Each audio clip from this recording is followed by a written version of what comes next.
लेकिन संत की दृष्टि क्या होती है? बोले संत में दोष देखने की दृष्टि नहीं होती है। संत कभी जीवन में दोष नहीं देखता है। किसी ने कहा फिर जड़ भरत जी को आसक्ति हो गई, जड़ भरत हिरण बनकर आए, लेकिन अब देखो जरा हिरण क्यों बने। जिस समय देखा हिरण के बच्चे में आसक्ति हो गई तो देख रहे थे कि इसको तो 84 लाख योनियों में अभी भटकना है।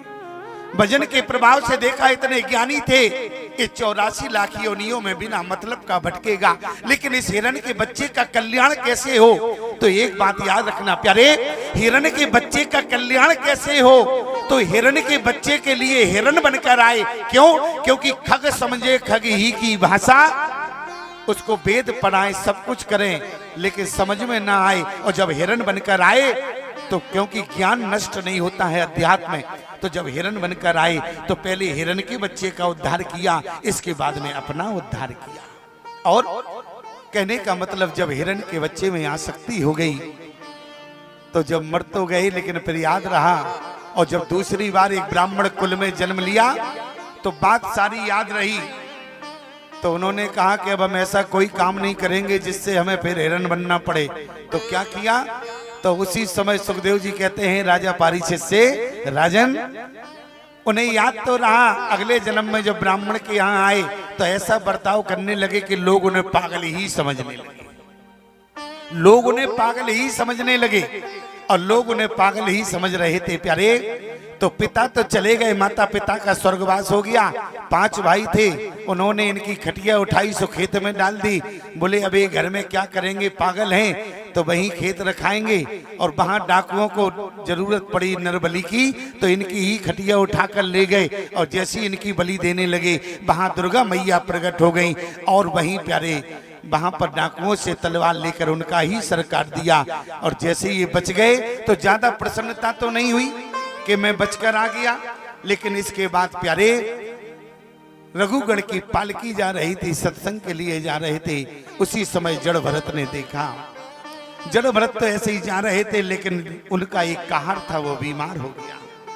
और कहार जिस समय बीमार हुआ तो उसी समय प्यारे कहार जब बीमार हुआ तो तीनों कहारों ने कहा क्या किया जाए, कहा कि किसी को लगा लिया जाए।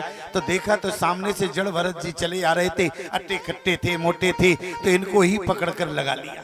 तो चारों कहार जब एक तरीके से चले तब तो वहां समानता बने पालकी की, लेकिन इनका तो स्वभाव साधु स्वभाव का था। और जैसी रघुगढ़ की पालकी चली जड़ भरत जी लगे हुए हैं, लेकिन जैसी रास्ते में देखा एक चीता आया तो उछल गए पैर से, क्योंकि पैर के नीचे न दब जाए। और जैसे ही उछल गए और जैसे ही उछले तो पालकी में जो रघुगढ़ बैठे थे उनकी सिर जो है पालकी में टकरा गया। और जैसे ही उन्होंने कहा कि कैसे चल रहे हो, कहा कि महाराज हम लोग तो ठीक से नया नया अभी अभी लगा है इसलिए इसको चलना नहीं आ रहा।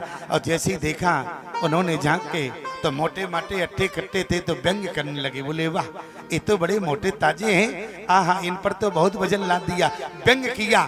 लेकिन इसका क्या हुआ आगे प्यारे? और थोड़ी दूर आगे चले तो फिर एक चीता मिला, फिर उछक गए। और जैसे ही फिर उछके तो फिर उनकी खोपड़ी चट्ट बोली। तो उनके बाद जैसी अब उनको क्रोध आया और पालकी कहा कि नीचे रखो। जैसी नीचे रखी जब उनकी ओर देखा तो भला बुरा कहने लगे। और इतना ही नहीं प्यारे, और जब कहा तो उन्होंने कहा कि देखो तुम बहुत मोटे हो, हष्टपुष्ट हो, इसके बाद भी चल तो ऐसे रहे हो जैसे चलना ही नहीं आता है। अगर हमें क्रोध आ गया तो इसी समय तुम्हारी जो है दंड दिया जाएगा। तो लेकिन प्यारे जो जड़ भरत जी ने उत्तर दिया, जड़ भरत जी आज तक नहीं बोले। और आज तक तो नहीं बोले लेकिन आज पहली बार बोले और ऐसा मुंह खोले। जड़ भरत ने कहा बोले सुनो रघुगढ़, तुम किसको दंड देने की बात कर रहे हो? अगर दंड दोगे तो पीड़ा तो शरीर को होगी लेकिन आत्मा को नहीं होगी। अगर तुम दंड देने की बात कर रहे हो, मोटा पतला शरीर हुआ करता है, आत्मा नहीं होती है। लेकिन जिस समय प्यारे जिस समय रघुगढ़ ने देखा बात तो बहुत विद्युतता की और जब जाके गौर से देखा तो जड़ भरत जी के कंधे पर जनेऊ दिख गया। और जब जड़ भरत के कंधे पर जनेऊ दिखा तो कहा कि साधारण ब्राह्मण तो नहीं हो सकता, चरणों में प्रणाम किया, परिचय पूछा कि कौन हूं, कहा कि मैं हूं तो ब्राह्मण, लेकिन तुम अपनी बात बताओ, बात क्या है?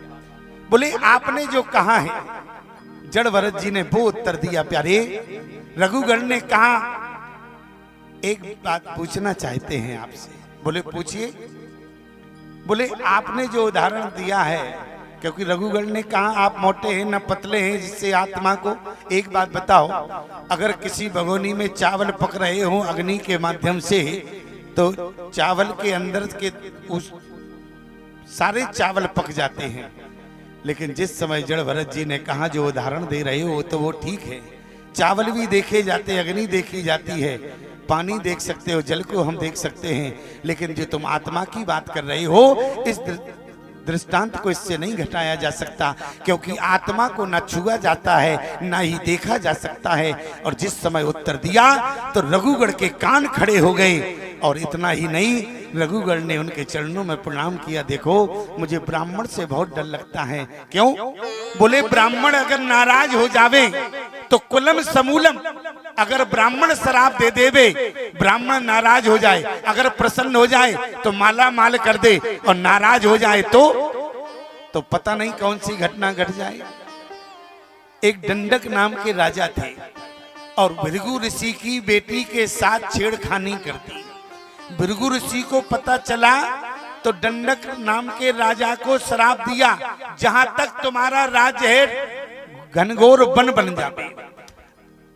तो दंडक नाम के राजा का जहां तक राज्य था वो सब जंगल बन गया, दंडक वन बना। रामचरितमानस में आपने सुना होगा, ऋषि मुनियों ने राम जी से कहा आप दंडक वन में निवास करें, उसको पावन बनाएं। क्यों? क्योंकि ऋषि के श्राप से वो बंजर भूमि है। और इस प्रकार से प्यारे रघुगण का अहंकार चूर हुआ। यहाँ पर प्यारे जड़ भरत जी को प्रणाम किया।